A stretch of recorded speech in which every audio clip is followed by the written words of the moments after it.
Gracias, hermanos, gracias por ese ministerio tan hermoso de la música, de la adoración. Estamos muy agradecidos de todo vuestro trabajo.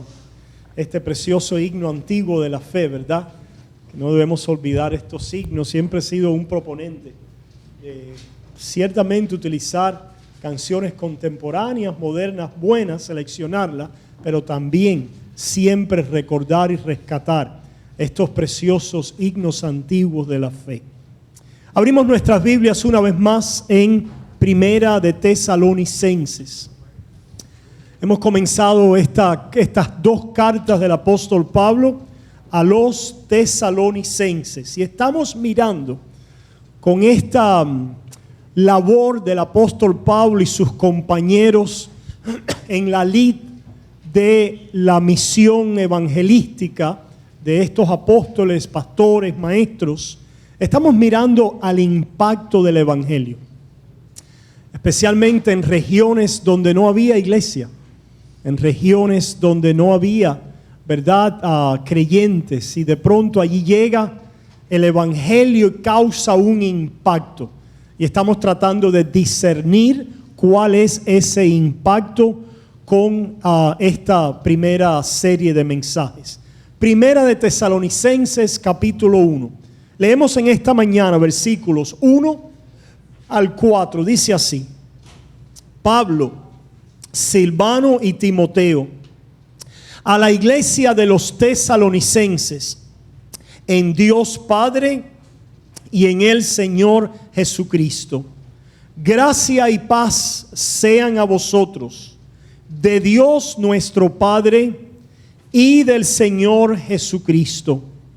Damos siempre gracias a Dios por todos vosotros, haciendo memoria de vosotros en nuestras oraciones, acordándonos sin cesar delante del Dios y Padre nuestro de la obra de vuestra fe, del trabajo de vuestro amor y de vuestra constancia en la esperanza en nuestro Señor Jesucristo.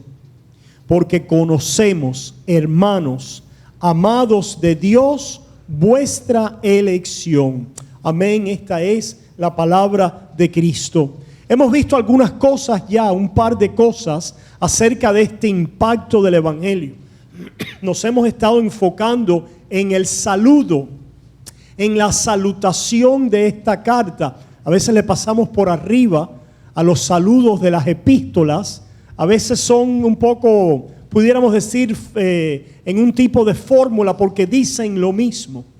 Pero nos pasa así también, hemos dicho, con nuestros saludos. Nuestros saludos a veces son iguales. Hola, ¿cómo estás? Hola, ¿cómo te va? ¿Cómo va todo? Etcétera, etcétera. Usamos a veces las mismas palabras. Pero recordamos que los saludos establecen la tónica de la bienvenida, de la entrada, ¿verdad?, a alguien, de la aceptación y el deseo de comunión o de confraternidad con alguien. Por lo tanto, en este saludo y en los saludos de todas las cartas, Dios nos expresa cuál es su estado en cuanto a nosotros, cuál es la bienvenida que Él nos da. ¿Cuál es el saludo, la aceptación, la comunión que Él nos otorga? Y por eso se repiten en las cartas estas mismas palabras, a veces con algunas variaciones, pero las ideas son iguales. En base a esto, nosotros somos llamados también a recibirnos en la misma manera. Y vamos a ver de qué manera es que Dios quiere que lo hagamos. Pero recordemos brevemente, hemos dicho que el impacto del evangelio trae una nueva asociación en misión. Pablo, Silvano y Timoteo, ¿verdad? Probablemente, seguro, diferentes edades, diferentes generaciones, en algunos quizás diferente trasfondo y experiencia de la vida, pero se unen ahora con una misión y un propósito. El evangelio trae ese impacto. No quiere decir que en la iglesia a veces nos confundimos, ¿verdad? Porque nosotros podemos preferir a alguien en particular porque compartimos con esa persona algún interés temporal, porque compartimos con esa persona alguna ocupación, algo común en la vida, etc. Pero tenemos una unidad que trasciende nuestros intereses personales, nuestras cosas en común, el disfrute que tenemos con alguien en particular, y es que todos nos unimos en un propósito de misión, que es la misión donde hemos recibido el conocimiento de Dios y de su reino y lo queremos compartir. La pasión de conocer a Dios y hacerlo conocer a otros. Eso es algo que nos caracteriza como pueblo. Eso es algo que es un impacto del Evangelio. Cuando el Evangelio viene a nuestra vida, no solo hemos recibido el deseo de conocerle y de profundizar en el conocimiento de Él, sino queremos que otros lo conozcan. Como con todas las cosas buenas de la vida, que cuando las disfrutamos enseguida las estamos compartiendo en Facebook, ¿verdad? Estamos chateando con alguien alrededor de esto, ¿verdad? Compartimos las experiencias que encontramos agradables, notables, enriquecedoras, pues el Evangelio, como el don y el regalo más grande, nos une con el impacto de querer compartirlo. Eso lo vimos, ¿verdad? En este saludo, con estas tres menciones de estas tres personas, esta familiaridad de aquellos que se han unido en esta labor común.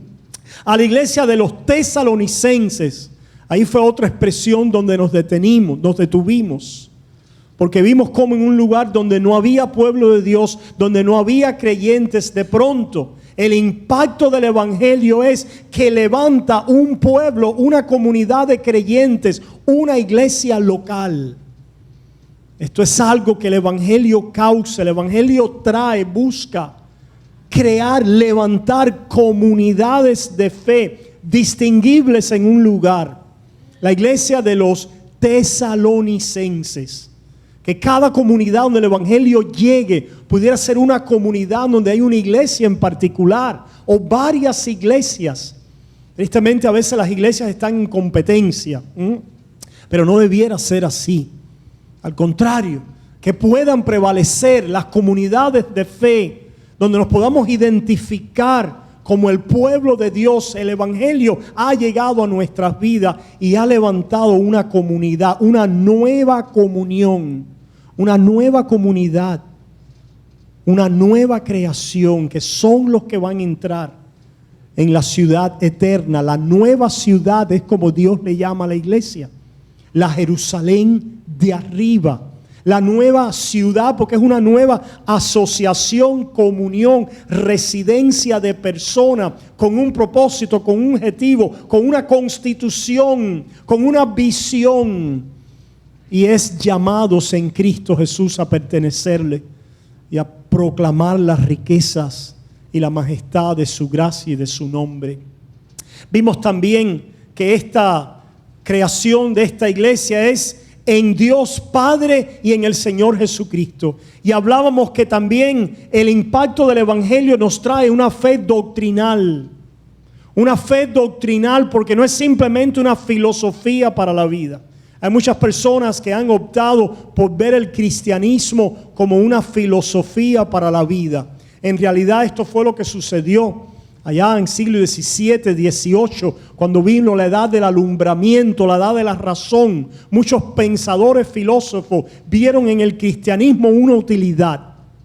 ¿Pero por qué simplemente vieron en el cristianismo una utilidad? Porque presenta un camino de moralidad que es necesario para vivir en sociedad. Hermanos, si eso es todo lo que usted conoce y la forma en que usted se relaciona con el Evangelio y la forma en que usted tiene a Dios, usted no conoce a Cristo. Porque nuestra fe es una fe primero doctrinal. En otras palabras, a través del Evangelio venimos a conocer al Dios verdadero. No al Dios que es igual que el de los musulmanes o al Dios que es igual que otras religiones. Lo importante es que todos podamos ser buenos y tener una moralidad en este mundo para llevarnos bien. Hermanos, esa es y va a ser la herejía del anticristo. Una religión moral, filosófica, espiritual, a tu manera, a tu forma. La palabra de Dios dice que esta iglesia de las tesalonicenses existía en Dios Padre y en su Hijo Jesucristo. Por eso decíamos que Cristo decía: creéis en Dios, creed también en mí. Yo soy el camino al Padre, yo soy la verdad, la vida. Yo soy el único a través del cual ustedes pueden llegar al Dios verdadero. Y después escuchamos en otras cartas y en el anciano Juan: el que está en el Hijo es el que tiene la vida. El que está en el Hijo tiene al Padre. Estar en la verdad es confesar que Cristo ha venido en carne, y ha venido en carne para ser la propiciación de nuestros pecados. ¿Cuántas doctrinas hay ahí? La doctrina de Dios, ¿verdad? El Dios Trino, Padre, Hijo, Espíritu Santo. El Dios en su plan de redención. La muerte expiatoria de Cristo, su encarnación, su expiación, su resurrección para justificarnos. Esta es nuestra fe doctrinal. Si usted no cree en eso, usted puede estar con nosotros, usted puede ser muy moral, usted puede ser muy buena persona, pero usted está perdido en vuestros delitos y pecados, porque no está en Dios Padre, en y a través de la persona y la obra de Cristo Jesús. Por lo tanto, esto es un impacto del Evangelio. Cuando el Evangelio es correctamente proclamado y anunciado, trae este conocimiento, esta identidad de unión con el Dios Trino verdadero, el Dios de la redención en Cristo Jesús. Y venimos entonces hoy a esta expresión, a enfocarnos en ella. Gracia y paz sean a vosotros, una vez más, de Dios nuestro Padre y del Señor Jesucristo. Esta es la manera en que Dios nos da el saludo: gracia y paz. Es interesante, hermanos, y mientras meditaba en esto, pensaba en cómo nosotros nos saludamos en el aspecto cristiano. Y yo entiendo, y ni siquiera voy a cambiar, porque ya la fuerza de la tradición es tal, y no hay necesariamente nada malo con ello, ¿verdad? Pero tenemos que entender, ¿verdad?, a veces doctrinalmente lo que estamos haciendo. Por ejemplo, a veces le decimos a las personas, nos saludamos: que Dios te bendiga. Que Dios te bendiga. Es interesante ver que en la Biblia, en el Nuevo Testamento, esa no es la expresión de saludo que se usa. Esa no es la expresión, ¿verdad?, de la bendición que se da. Que Dios te bendiga. Que Dios te dé un día bendecido. Que Dios te dé tal bendición. ¡Ay, qué bendición has recibido! Una vez más, hermanos, entiéndanme. No estoy con esto diciendo que sabemos en qué espíritu a veces decimos esto. Y la forma saludable en que yo le doy interpretación a esto es que simplemente estamos expresando un buen deseo hacia alguien, ¿verdad? Habiendo dicho eso, vengamos a por qué el Nuevo Testamento no dice que Dios te bendiga o yo te bendigo, ¿verdad? Lo que dice es en su saludo: gracia y paz. Si ustedes van a todas las cartas, lo que van a encontrar es gracia y paz. ¿Y por qué es eso? Escuchamos en el Antiguo Testamento en muchas ocasiones que Dios te bendiga desde Sión, ¿verdad? El deseo de la bendición de Dios en nuestras vidas. Pero ¿qué ha pasado en la culminación de los tiempos? En los tiempos cuando el cumplimiento del tiempo llegó y vino Cristo, ¿qué es lo que ha sucedido? Que la bendición que se esperaba ya ha llegado. Que la bendición anunciada ya está con nosotros. Que la bendición en promesa ahora ya está en cumplimiento. Y que ahora en Cristo Jesús nosotros no somos aquellos que vamos a ser bendecidos, sino somos aquellos que ya estamos bendecidos. ¿Dónde vemos eso? Lo vemos ahí en Efesios. Si nosotros vamos a Efesios capítulo 1, escuchamos lo siguiente. Una vez más, veamos la salutación por hacer el ejercicio de comparar a los Efesios. Dice Pablo, versículo 1, Pablo, apóstol de Jesucristo por la voluntad de Dios, a los santos y fieles en Cristo Jesús que están en todos lados pero en ninguna parte. ¿Dice así? No. Que están en Éfeso. ¿Se fijan? Los hijos de Dios están en alguna iglesia local.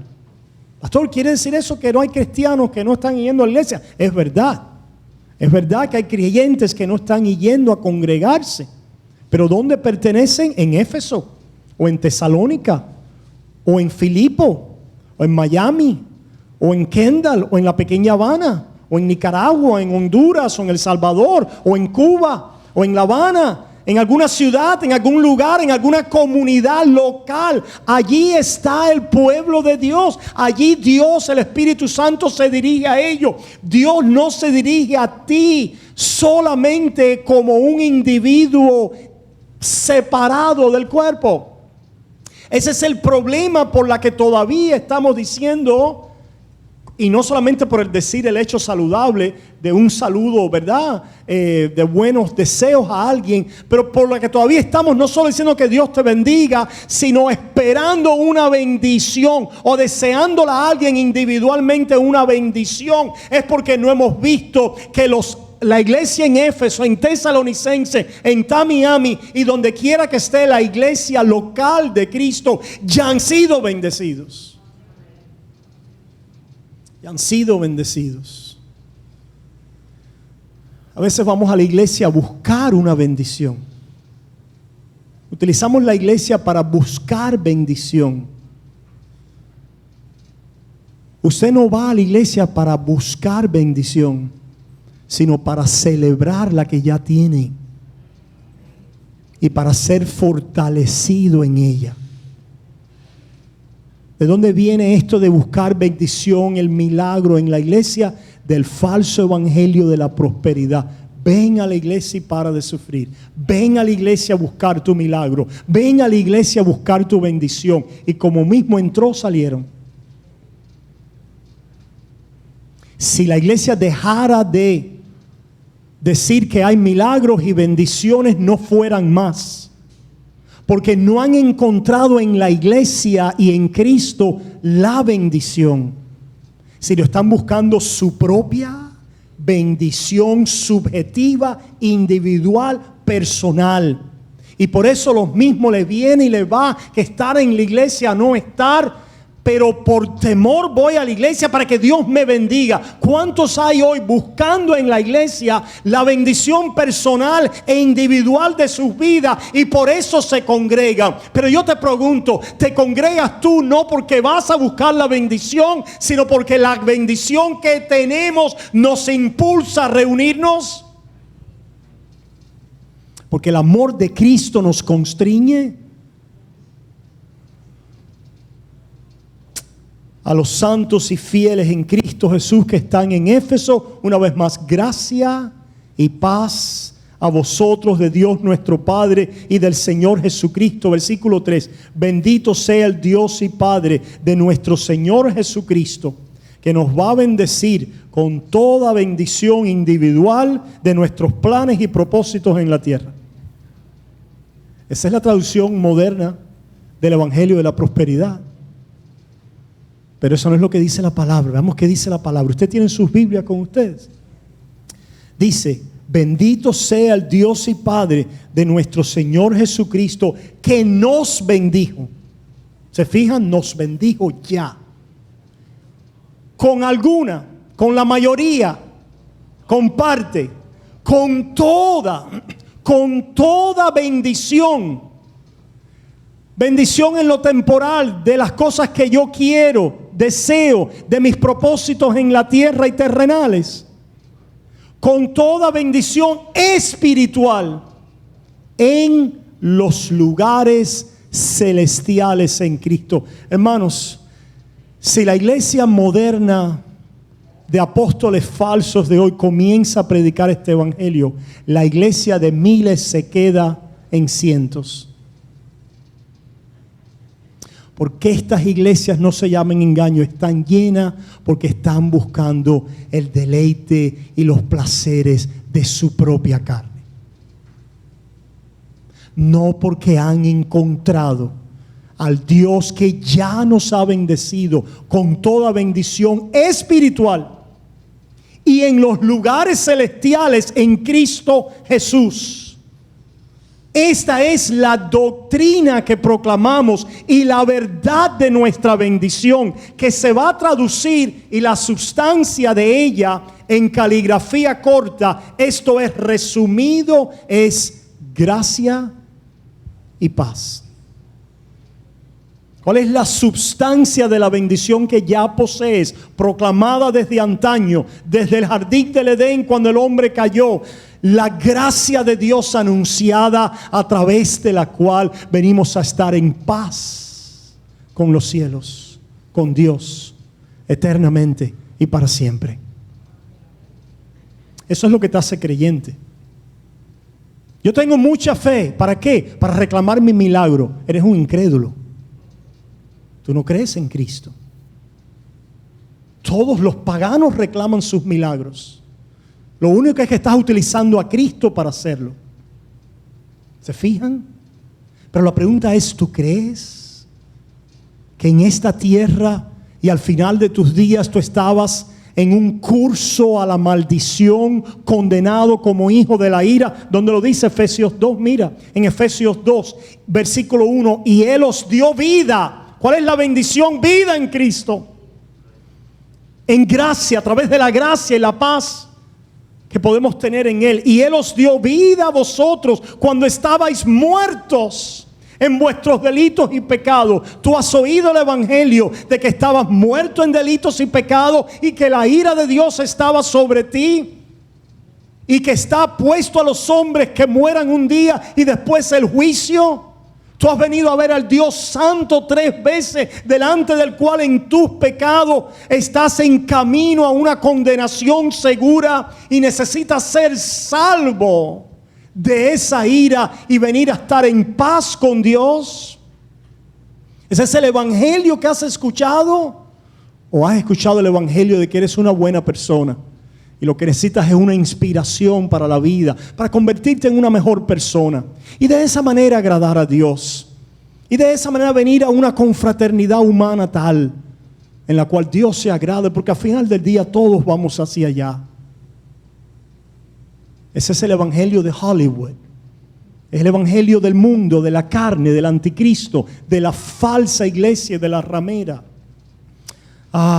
En los cuales anduvisteis en otro tiempo siguiendo la corriente de este mundo, conforme al príncipe de la potestad del aire, el espíritu que ahora opera en los hijos de desobediencia, entre los cuales también todos nosotros vivimos en otro tiempo en los deseos de nuestra carne, haciendo la voluntad de la carne y de los pensamientos. ¿Qué impacto trae el evangelio? Que venimos ahora a ver la voluntad de Dios en Cristo Jesús para nuestras vidas.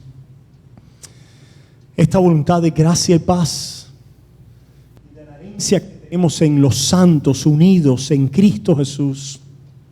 Venimos a conocer la voluntad de Dios. Ahora nos interesa la voluntad de Dios. El impacto del evangelio te trae a la bendición de la voluntad de Dios cumplida en su Hijo para ti. Sigue diciendo aquí entonces en el capítulo 2, dice, y éramos por naturaleza, versículo 3, hijos de ira, lo mismo que los demás. ¿Se fija en nuestra condición? Lo mismo que los demás. Éramos hijos de ira. Versículo 4, ¿listos para la buena noticia?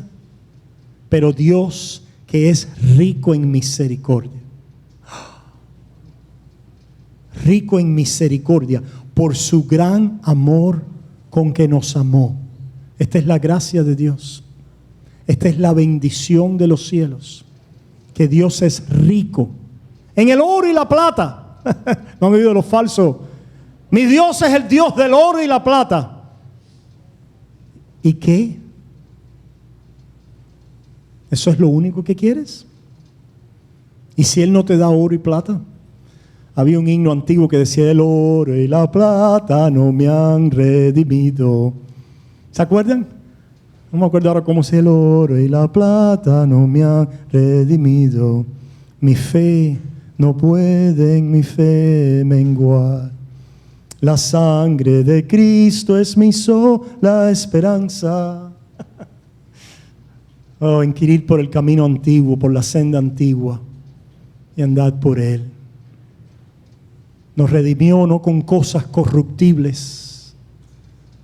Nos redimió no con cosas de este mundo temporales, ni para cosas de este mundo y temporales. Nos ha redimido con su misericordia, por su gran amor con que nos amó, aún estando nosotros muertos en pecado, nos dio vida juntamente con Cristo. Por gracia sois salvos. Gracia y paz. Esta es la sustancia de lo que había sido prometido. Por eso es que ya la tenemos al pueblo de Dios. Que Dios te bendiga. Espérate, ya he sido bendecido. Ya tengo vida en Cristo. Ya me ha dado su gracia y su paz. Ya me ha dado su amor. Ya estoy reconciliado con Él. ¿De qué bendición me hablas?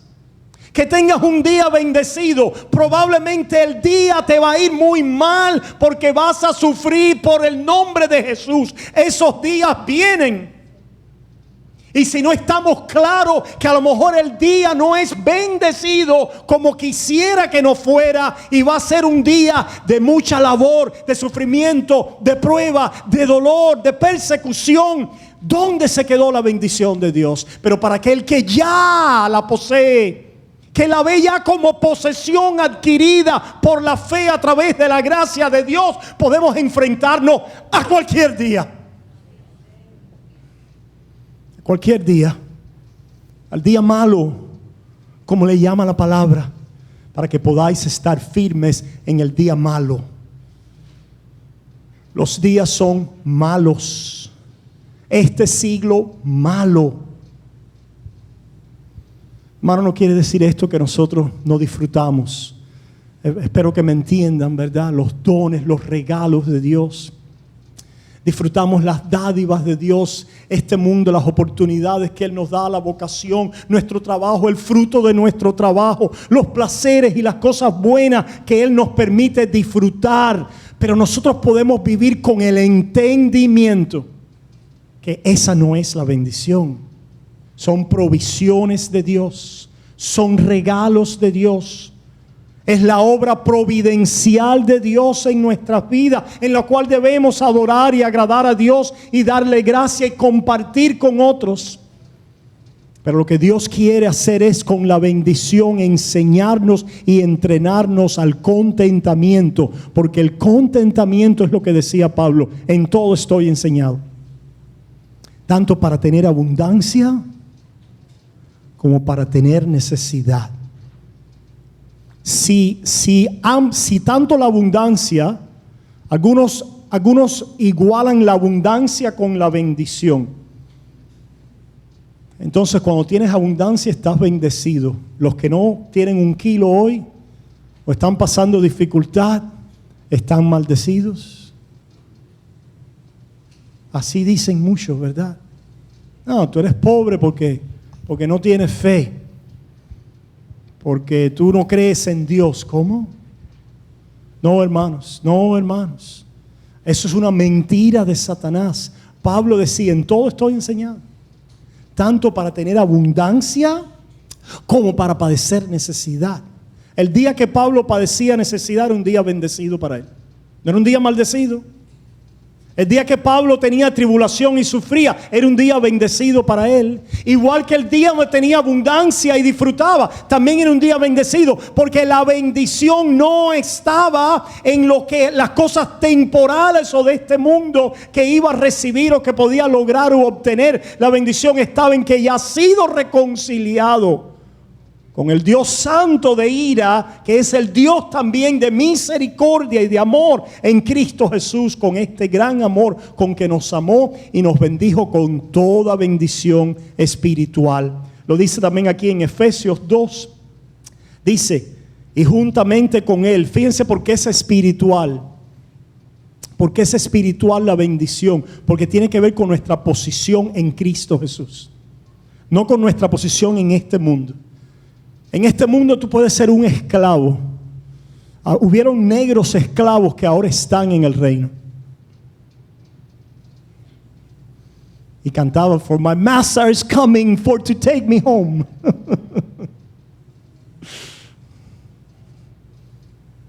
Eran reyes y príncipes, pero en cadenas en este mundo. La única fuerza para poder enfrentar las mayores tribulaciones de este mundo es el poder ser libre en Cristo Jesús. Ese poder conocer tu posición en Cristo, no tu posición en esta tierra. Que es lo que hace el falso evangelio de la prosperidad. Porque mi posición en esta tierra, porque me tienen que dar y venir a mí las riquezas y el oro del mundo. Porque Dios me va a poner como cabeza y no por cola. Porque Dios me va a dar la prosperidad de las naciones. Escucha, pueblo, todos esos pasajes tienen que ver con el hombre de Dios. Dios se las dio a Cristo para dártelas a ti en el reino eterno, no en este mundo. Pero para que en este mundo puedas sufrir, con la mente de tu posición en Cristo Jesús. Necesitamos una fe que venza al mundo, no que gane al mundo. Una fe que se pare por encima del mundo, no que se pare simplemente en el mundo. Una fe que dependa en Cristo Jesús, no que dependa en las circunstancias de este mundo. Y esa es la fe que tenemos. Gracia y paz, esta es la sustancia de nuestra bendición. Por eso sigue diciendo Pablo aquí entonces, y juntamente con Él nos resucitó. ¿Sabes cuál es tu bendición? Que Él te ha resucitado juntamente con Él. Si estás en Cristo, estás resucitado con Él. Juntamente con Él nos resucitó y asimismo nos hizo sentar en los lugares celestiales con Cristo Jesús. Nos hizo sentar en los lugares. Si estás en Cristo, estás sentado en los lugares celestiales con Cristo Jesús. Pero yo no veo eso. Por lo tanto, te entiendo, por eso es que necesitas la fe. Por eso es que algunos no creen, porque no creen lo que no ven. Pero cuando no ven dinero, creen que van a tener dinero. Las cosas temporales que no ven, es así. ¿Cuál es la religión de hoy? El positivismo. El positivismo de lo que tú no ves. ¿Cuál es la fe de hoy? El positivismo subjetivo de lo que está pasando en tu vida, porque las personas se dan cuenta que sus vidas están sucias, cargadas de culpabilidad, que sus vidas están llenas de pecado, que las cosas no están bien, que son débiles, que hay enfermedad, que el mundo está pasando. Las personas responden a eso con su fe. ¿Cuál es su fe? El positivismo. Tengo una mente positiva. Si yo me fueran a dar $1 por cada vez que he oído eso, ya fuera rico. Ya fuera rico. En la televisión, sé positivo, la mente positiva. Hermanos, esa no es la fe cristiana. Esa no es la fe cristiana. ¿Sabes por qué? Porque el positivismo tiene que ver con tu persona. Con tu persona. Eso no es fe. Eso es el positivismo en realidad es incredulidad.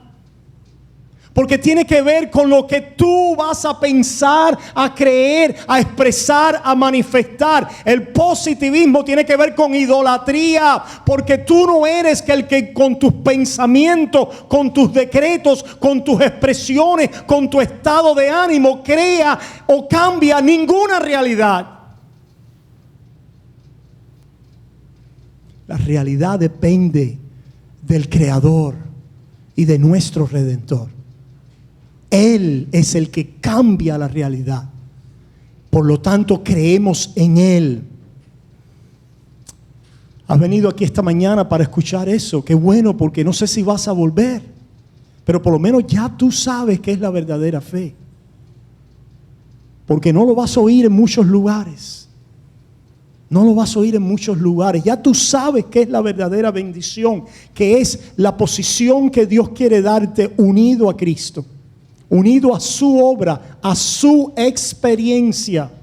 Mi experiencia con Dios. Hemos exportado el paganismo, y Satanás poco a poco ha ido vistiéndose de ángel de luz y penetrando y penetrando y penetrando en la iglesia. Mi experiencia con Dios. ¿Ah? Cuando la Biblia nos habla de gracia y paz, nos habla de una paz que no depende de tu sentimiento de paz. ¿Quiere decir eso, pastor? Vayamos ahora, después de haber visto en Efesios, vayamos a Romanos capítulo 5. Romanos capítulo 5, versículo 1 dice: justificados pues por la fe, tenemos paz en mi corazón, en mis emociones, en mis sentimientos. Justificados pues por la fe, tenemos paz para no padecer nunca ya de ansiedad, ni de depresión, ni de tristeza, ni de dolor. Dice eso. Justificados pues por la fe, tenemos paz para con Dios. Para con Dios. Delante de Dios. Por medio de mi experiencia, mis acciones, mis obras, mis resoluciones, mi positivismo, por medio de nuestro Señor Jesucristo. ¿Sabes qué es lo que ha pasado? Que nosotros, que nos estamos ahogando en nuestra propia subjetividad, en nuestro propio individualismo, en nuestras propias emociones, en nuestra propia psicología, en nuestra propia vida interior, nosotros que estamos cargados de iniquidades, necesitamos una paz delante de Dios que nosotros no podíamos establecer.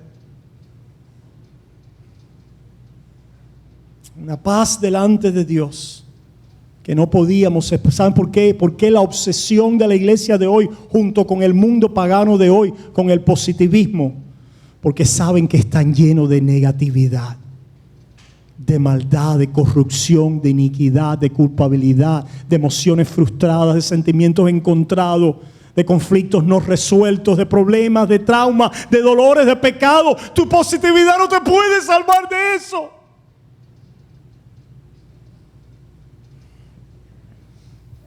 Necesitas a un Salvador fuera de ti. Tú no eres tu propio Salvador. Por lo tanto, Dios envió al mediador entre Dios y los hombres. Esto es lo que significa que hay un mediador. Que tú no te paras delante de Dios en tu positividad, en tus emociones, en tus acciones. Y eso es entonces lo que Dios considera para bendecirte. No, que Dios considera para bendecirte a un mediador, a la experiencia del mediador. ¿Y cuál es la experiencia del mediador? Como la vemos en Efesios y en las cartas, del cumplimiento de la bendición, que Él se encarnó. Esta es la experiencia que necesitamos. ¿Cuál debe ser tu experiencia con Dios? ¿Cuál debe ser tu experiencia con Dios? Primero y esencialmente. Oh, pastor, que Cristo está en mí. Cristo no está en ti. ¿Cómo que Cristo no está en mí? Ahora sí sé que el pastor se volvió loco. Cristo está sentado a la diestra de Dios. Está sentado a la diestra de Dios.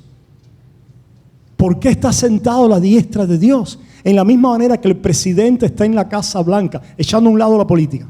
Echando a un lado la política.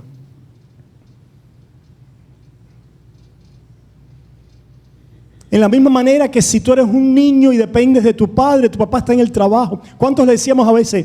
Hijo, tu papá está trabajando, chico, sé considerado. ¿Qué queríamos decir con eso? Que estaba allí haciendo una diferencia a nuestro favor. ¿Right? Cristo Jesús, para hacer una diferencia a tu favor, está sentado a la diestra de Dios. El Espíritu Santo de Cristo, Cristo está en nosotros, claro que sí. y está en nosotros porque el Espíritu Santo que nos ha sido dado, del cual hemos renacido, del cual hemos sido dado a beber, que es el Espíritu de Cristo, testifica a la experiencia de Cristo y la vida de Cristo a nuestro favor. Nos dice: no te preocupes, tu papá está allí en los cielos. Tu papá trabajó, el Hijo de Dios se encarnó a tu favor. Tranquilo. En medio de la ansiedad, de la tristeza, del dolor, de la preocupación, del malestar del día, el Hijo vivió una vida perfecta a tu favor.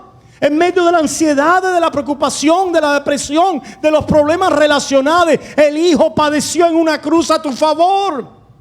En medio del coronavirus, en medio del cáncer, en medio de la diabetes, de la presión, del envejecimiento de nuestros cuerpos, el Hijo resucitó el tercer día y ascendió y está sentado a la diestra de Dios a nuestro favor. Esa es su fe. Esa es su fe. Si esta es tu fe, eres un cristiano. Este es el impacto del Evangelio.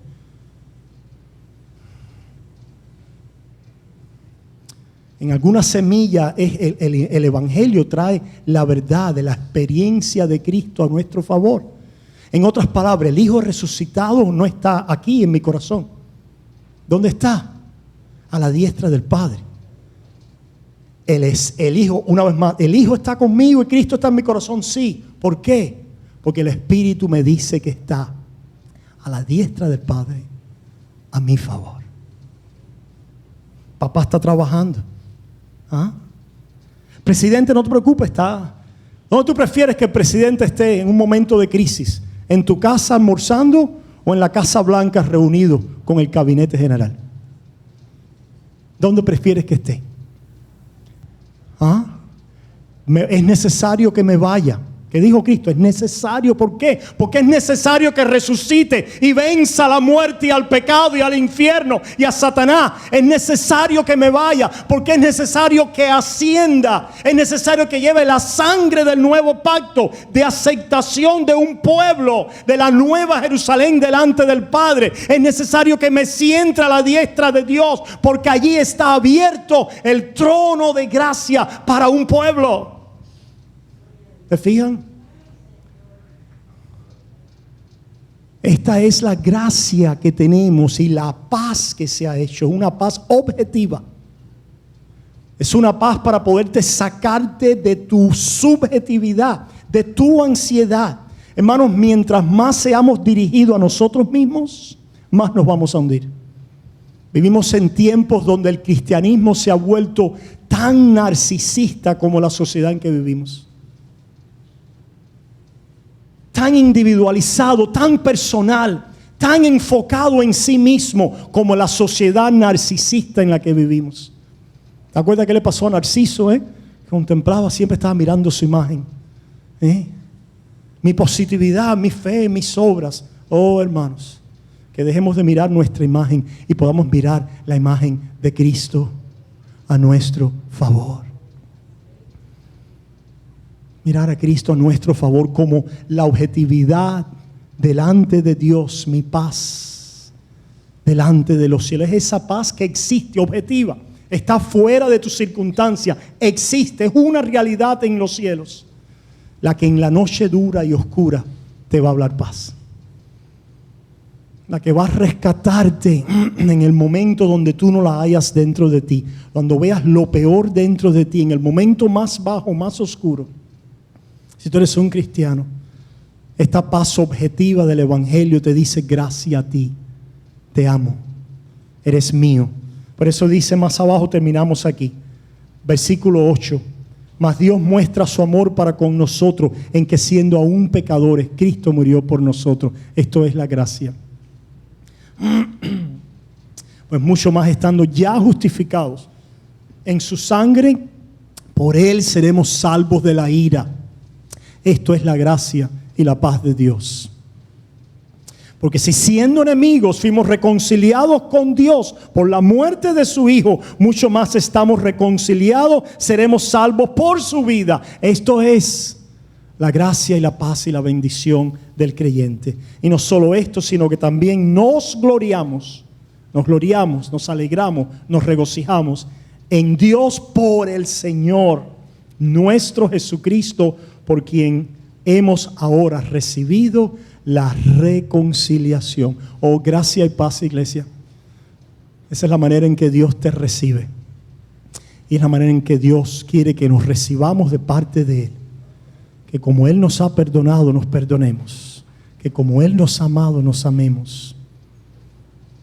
Que como Él nos ha dado esperanza eterna en Él, que nos edifiquemos en esa esperanza mutua en Cristo Jesús. Amén. La gracia y la paz de Dios sea con vosotros, iglesia. Amén.